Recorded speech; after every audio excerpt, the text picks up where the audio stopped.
ஹே என்னடி தேங்காய் வாடி இது? இல்லடா இது பப்பாயாடா. பப்பாயாவா? என்னது இது இவ்ளோ பெருசா இருக்கு?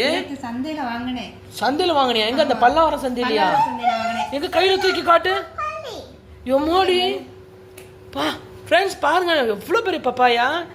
எவ்வளோன்னு வாங்கினேன்? இந்த வீடியோவில் பார்த்தா கூட சின்ன உண்மையில அவ்வளோ பெரிய பப்பாளி. அவ்வளோ பெரிய பப்பாயா? ஆமாம் ஆமாம் அக்களே ரொம்ப இது உங்களுக்கு வீடியோவில் சின்னதாக தெரியுது. ஆக்சுவலி இது வந்து ரொம்ப பெருசு. Very good very good.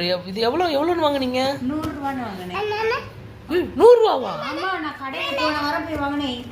இப்படி தான் இருந்துச்சு சின்ன பப்பாளி. இப்படி தான் இருந்துச்சு 80 ரூபான்னாங்க. ஆனா பப்பாளி சாப்பிடுவாங்க எல்லாருமே சாப்பிடுவாங்க. முக்கியமா பெண்கள் சாப்பிடுவாங்க. வாரத்துல ஒரு நாள் 2 நாள் நான் பப்பாயை வாங்கிடுவேன். நேற்று பரவாயில்லையேப்பா வெளியில் விலை அவ்வளோ விற்கிது. ஃப்ரெண்ட்ஸ் பாருங்கள் இது வந்து நாட்டு பப்பாயா. நேற்று நாங்கள் வந்து எங்கள் பல்லாவரத்தில் இருக்கிற ஃப்ரைடே மார்க்கெட்டில் வந்து நாங்கள் விசிட் பண்ணோம். ஸோ விசிட் பண்ணதில் இந்த பப்பாயா வந்து 100 ரூபாய்க்கு வாங்கினோம். ஆக்சுவலி அவங்க வந்து 120 சொன்னாங்க. ஆஃபர் பண்ணி 100 ரூபாய்க்கு கொடுத்தாங்க. ஸோ எந்த ஒரு பொருளையும் வந்து பார்த்தீங்கன்னா நீங்கள் டைரெக்டாக வாங்கிடாதீங்க. கண்டிப்பாக நெஜோஷியேட் பண்ணணும். பிகாஸ் அதோட வந்து அந்த பொருளுக்கான விலையை நம்ம கொடுத்தா போதும். யாரையும் ஏமாற்ற தேவையில்லை.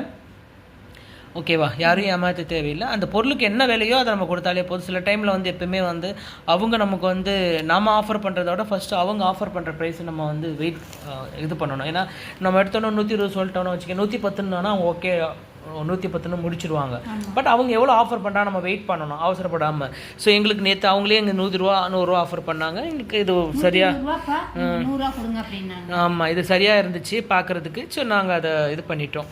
ஓகே ஸோ வாங்க ஃப்ரெண்ட்ஸ் இதை நம்ம எப்படி கட் பண்ணுறதுன்ற பார்ப்போம். இது வந்து பெண்கள் எல்லாரையுமே சொல்கிறேன் வாங்கி சாப்பிடுங்க கட்டாயம். ரொம்ப ரொம்ப நல்லது. ஆமாம் பெண்கள் வந்து ஸ்கின்னுக்கும் நல்லது, நம்ம ஃபேஸுக்கு பிரைட்னஸ் கொடுக்கும், அப்புறம் யூட்ரஸுக்கு ரொம்ப நல்லது. அப்படியா? ஆமாம் வெரி குட். கட் பண்ணுங்க.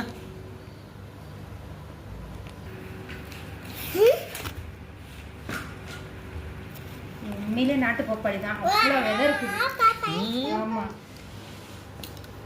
வாவ் பா சரியாக இருக்குது மக்களே பாருங்கள். பப்பாயா வாங்கும்போது எப்பவுமே இந்த மாதிரி வந்து நாட்டு பப்பாயானா இந்த மாதிரி நிறைய சீட்ஸ் இருக்கும். இந்த மாதிரி சீட்ஸ் உள்ள பப்பாயா தான் வந்து நமக்கு ஹெல்த்துக்கு ரொம்ப ரொம்ப ரொம்ப நல்லது. இப்போ வர பப்பாயெல்லாம் வந்து பார்த்தீங்கன்னா கடையில் சீட்ஸே இருக்க மாட்டுது. 1 2 இருக்கும்.